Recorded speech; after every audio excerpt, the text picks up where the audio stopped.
ఆంధ్రప్రదేశ్ మాజీ ముఖ్యమంత్రి వైఎస్ జగన్మోహన్ రెడ్డి ఈరోజు ప్రకాశం జిల్లా పొదిలి పొగాకు బోర్డుకి బయలుదేరారు. ఆయన బయలుదేరుతున్న దృశ్యాలు మనం ఎక్స్క్లూజివ్ చూస్తున్నాం. ఆయన విమానంలో ఆయన పొదిలి బయలుదేరడానికి సిద్ధంగా ఉన్నారు.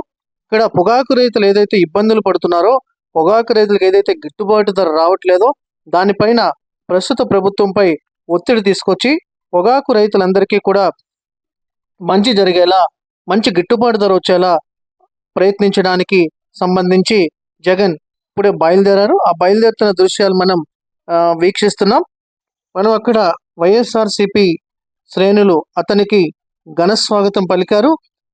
తండోపతండాలుగా వైఎస్ఆర్సిపి నాయకులు, అదేవిధంగా కార్యకర్తలు పొదిలి పొగాకు బోర్డు దగ్గరికి విస్తృత సంఖ్యలో చేరుకున్నారు. ఆ దృశ్యాలను మనం ఇప్పుడు ప్రత్యక్షంగా చూస్తున్నాం. వైఎస్ జగన్ పర్యటనతో పొగాకు బోర్డు అలర్ట్ అయిందనే చెప్పొచ్చు. ప్రభుత్వం సూచనల మేరకే అధికారులు అలర్ట్ అయ్యారని వైఎస్ఆర్సిపి నాయకులు, కార్యకర్తలు ఆరోపిస్తున్నారు. ఇది ఒకవైపు అయితే రైతులు లేకుండానే ప్రతిసారి ఆక్షన్ నిర్వహిస్తున్నారని ఆరోపణలు అయితే ఉన్నాయి.